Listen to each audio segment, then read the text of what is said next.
Olá, este é um episódio do programa educacional do CDT, Centro de Doenças Tromboembólicas do Hemocentro da Unicamp, e da SBTH, Sociedade Brasileira de Trombose e Hemostasia. Eu sou Joyce Aniquino, atual coordenadora do CDT e presidente da SBTH. Estarei com vocês durante todo esse programa. Espero que aproveitem. Os anticoagulantes orais diretos têm sido cada vez mais indicados em substituição à varfarina. Contudo, a nossa velha e boa varfarina, que é utilizada na prática clínica desde 1954, tem ainda algumas indicações precisas e obrigatórias. Então, nesse sentido, eu gostaria então de convidar a doutora Ideusuíta Liporassi, que é cardiologista e chefe do Centro de Anticoagulação Oral do Hospital Dante Pazanese de São Paulo, para estar aqui conosco. Bem-vinda.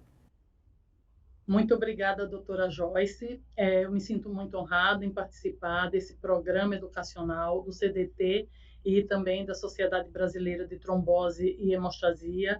Queria parabenizá-la pela condução na presidência dessa sociedade que congrega tantos colegas especialistas e de várias especialidades e que são tão importantes para o país. Então, a minha primeira questão é: quais situações clínicas em que os anticoagulantes orais diretos seriam contraindicados e nós deveríamos indicar a varfarina?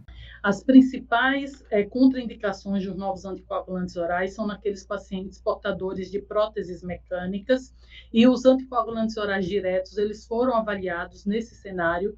Em primeiro lugar, foi realizado um estudo, que foi o estudo Realign, que comparou a dabigatrana versus a varfarina em pacientes com próteses mecânicas mitral e aórtica, e esse estudo ele foi interrompido precocemente devido à ocorrência de vários eventos tromboembólicos e hemorrágicos, principalmente no grupo da dabigatrana e versus a varfarina. Desde então, todas as diretrizes contraindicam o uso da dabigatrana para esses pacientes com prótese mecânica e não recomendam o uso dos anticoagulantes inibidores do fator 10.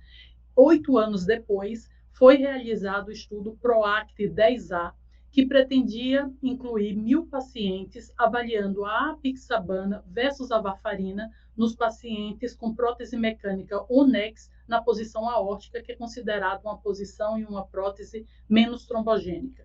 Entretanto, mais uma vez, o Comitê de Segurança do estudo suspendeu o estudo por estar acontecendo mais eventos tromboembólicos também no grupo da apixabana. Então, foram 14 AVCs, 3 tromboses de próteses e 3 embolias sistêmicas nos pacientes em uso da apixabana versus 5 AITs e 1 infarto no grupo da varfarina. Então, o estudo também foi suspenso e mantém-se as recomendações das diretrizes. Para pacientes com próteses mecânicas, está contraindicado o uso dos anticoagulantes de ação direta. E, na minha opinião, acredito que não deva existir mais algum estudo com esse perfil de anticoagulante nos pacientes com prótese mecânica, e a varfarina, então, permaneceu como anticoagulante escolhido. Uma outra situação onde também os anticoagulantes de ação direta não são indicados são nos pacientes com fibrilação atrial e estenose mitral reumática moderada grave. E também foi desenhado o estudo Invictus, que foi publicado no final do ano passado, que comparou a rivaroxabana versus a varfarina nos pacientes com estenose mitral moderada grave de países de média e baixa renda. Foram 4.531 pacientes avaliados e também a rivaroxabana se mostrou inferior à varfarina, com incidência de 25% a mais no grupo da rivaroxabana, no desfecho primário, que era acidente vascular cerebral, embolia sistêmica, infarto e AVC. E, então, também aconteceu mais de 23% de mortalidade no grupo rivaroxabana. Então, para os pacientes com fibrilação atrial, estenose mitral moderada grave, a varfarina também é o anticoagulante indicado. Uma outra situação onde também os DOACs não são indicados é na situação da SAF, da síndrome antifosfolípide grave, que são aqueles pacientes que têm uma síndrome do anticorpo antifosfolípide triplo positivo, ou aqueles pacientes que apresentam trombose arterial. E também, nessa situação, a rivaroxabana foi avaliada versus a varfarina, e também aconteceu mais eventos tromboembólicos no grupo rivaroxabana. Então, resumindo, para pacientes com prótese mecânica, pacientes com fibrilação atrial, estenose mitral moderada grave e com SAF grave, os anticoagulantes de ação direta estão contraindicados e a indicação é do uso de varfarina. Tá ótimo. Então, apesar disso, nós sabemos de algumas dificuldades no manejo da anticoagulação com a varfarina. E eu gostaria, então, que a senhora comentasse sobre isso e também se dentro do seu serviço, que é um serviço grande, que atende milhares de pacientes, se existe algum protocolo no manejo inicial e já quando o paciente está na fase de manutenção da anticoagulação com varfarina. A varfarina ela traz várias dificuldades, né, no seu manejo.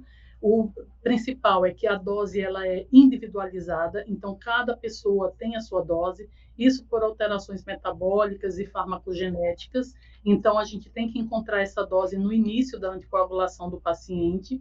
Uma outra questão é que a faixa terapêutica é muito estreita, ou seja, a dose ideal é muito próxima da dose que faz com que o paciente fique hipercoagulado ou hipoanticoagulado. Isso traz também para nós uma precaução onde o ajuste da dose do paciente ele tem que ser um ajuste discreto, de 5 a 10% da dose semanal. A gente não altera a dose da varfarina como a gente altera uma dose de um antihipertensivo. São pequenos ajustes na dose semanal que faz com que o paciente permaneça dentro da faixa terapêutica. Uma outra questão são as diversas interações medicamentosas, mas que a gente sabe na nossa prática diária que pelo menos 5 fármacos que eu chamo a atenção, a amiodarona, os fibratos, os antifúngicos, dos antibióticos, o Bactrim e o paracetamol, que alteram muito, elevam o RNI para cima de 6, 7, e com essas medicações a gente tem que fazer uma alteração de 25% até na dose semanal da varfarina para que evite a ocorrência de sangramento. Por outro lado, nós temos as medicações que inibem muito o efeito anticoagulante, que são a rifampicina, a carbamazepina e os barbitúricos. Então, que também inibem o efeito dos anticoagulantes de ação direta e são contraindicados o uso desses fármacos concomitantemente, com exceção da edoxabana, onde você tem que ter precaução também no uso desses fármacos, pois eles inibem tanto o efeito dos anticoagulantes de ação direta, que também os pacientes ficam sem ter uma anticoagulação adequada. Com a varfarina, a gente eleva a dose e pede sempre para que os pacientes, quando forem suspender esses fármacos, que eles nos comuniquem para que a gente possa fazer o ajuste da dose, ou então eles podem ficar até incoaguláveis também. Mas a gente consegue, dobrando a dose da varfarina ou triplicando, fazendo com que o paciente fique dentro da faixa. Uma outra questão é as interações dietéticas, que são principalmente com as folhas verdes escuras, que contêm mais vitamina K.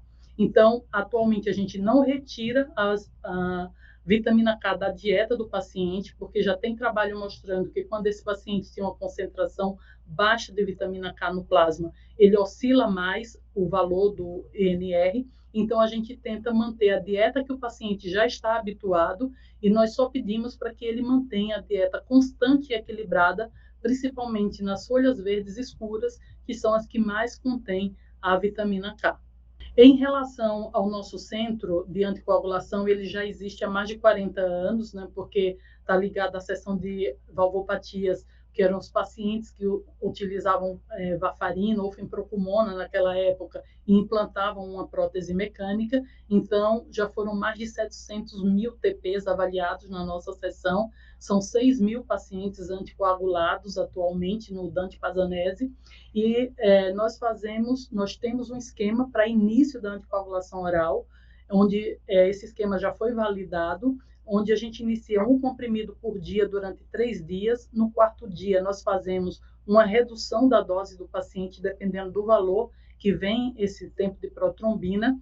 e o paciente ele é visto semanalmente até entrar na faixa. Nessa validação que nós fizemos, ele demorou cerca de 15 dias para entrar dentro da faixa terapêutica, em média, e esse paciente a gente vai espaçando aos poucos as consultas. Ele vindo dentro da faixa, a gente dá 15 dias, depois ele retorna, nós damos 3 semanas, depois um mês, e aí ele entra numa fase de estabilização, quando ele vem uma vez por mês, ou a cada 2 meses, para aqueles pacientes que permanecem bem dentro da faixa por mais de 120 dias. Esse é o esquema que a gente utiliza aqui na anticoagulação do Dante Pazanese. Então, é bastante relevante esse cuidado, mas não deixa de ser um pouco trabalhoso, tanto para o paciente como para o médico que o assiste. E eu gostaria, então, que você pudesse comentar sobre o aplicativo que vocês desenvolveram e que, para mim, é bastante interessante. Nós desenvolvemos, então, chama Varfarina App. É um aplicativo onde a gente tentou passar toda a experiência que nós adquirimos durante todos esses anos aqui no setor de anticoagulação oral, para tentar difundir para os médicos do Brasil e também para fazer com que pacientes que têm indicação de anticoagulação não deixem de ser anticoagulados. E esse aplicativo ele tem um passo a passo de como iniciar a anticoagulação oral, ele tem como fazer o ajuste da dose quando o paciente sai fora da faixa terapêutica. Nós colocamos as interações medicamentosas mais atualizadas dentro desse aplicativo. Temos manejo do sangramento, manejo no perioperatório, temos calculadoras de risco tromboembólico e de risco hemorrágico, calculadoras do clearance de creatinina também, que a gente muitas vezes tem que fazer uso da heparina para esses pacientes. Nós temos dicas de orientações dietéticas e também para manter esse paciente dentro da faixa terapêutica. Então, tudo que a gente utiliza no nosso dia a dia com a varfarina, nós pensamos nesse aplicativo e colocamos para ajudar o médico no manejo, no controle do paciente com anticoagulação oral com varfarina. E acho que vale a pena citarmos que, por ter sido um aplicativo desenvolvido levando em consideração a população brasileira, isso torna ainda mais interessante para nós que atendemos a esses pacientes. Sim, nós vemos que existem várias sugestões de dose de 10%, 20% na dose semanal, mas a gente vê na nossa prática diária que isso é muito ainda. Então, a gente colocou nesse aplicativo as porcentagens que a gente utiliza aqui no nosso dia a dia de ajuste de dose. E, por fim, uma das ferramentas que nós podemos utilizar na conduta dos pacientes anticoagulados com varfarina é o uso dos point of care para avaliação do RNI. E eu gostaria que você pudesse comentar qual que é a experiência de vocês com esses point of care. Nós utilizamos o point of care há mais de 15 anos aqui na seção de anticoagulação oral e nós realizamos, inclusive, trabalhos que a gente publicou e apresentou em congresso internacional com os point of cares. Durante a pandemia, eles foram fundamentais. Nós utilizamos em todos os pacientes para reduzir o tempo de permanência desse paciente no hospital, porque com point of care você consegue obter o resultado em menos de 1 minuto e consegue liberar o paciente em torno de 10 minutos. Então, durante a pandemia foi fundamental. Como nós somos um hospital público, agora, nesse momento, nós estamos utilizando naqueles pacientes selecionados, que são nas crianças, nos idosos, os pacientes que são cadeirantes, que têm dificuldade de deambulação, que vêm com oxigênio. Então, nesses pacientes que a gente precisa liberar com mais rapidez no dia a dia, a gente tem utilizado o point of care com frequência. Tá ótimo. E Deusuíta, eu queria agradecer. Eu acho que você trouxe o que nós temos de mais atual na prática clínica, nos segmentos de pacientes com a varfarina e, com certeza, vai contribuir para o dia a dia de quem assiste a esses pacientes. Obrigada. Eu agradeço mais uma vez pelo convite, doutora Joyce, e parabenizo novamente pelo seu trabalho nesse programa educacional E parabéns a todos. Se você gostou deste episódio, não deixe de compartilhar com seus colegas. Outros episódios estão disponíveis no site do CDT e da SBTH. Aproveitem!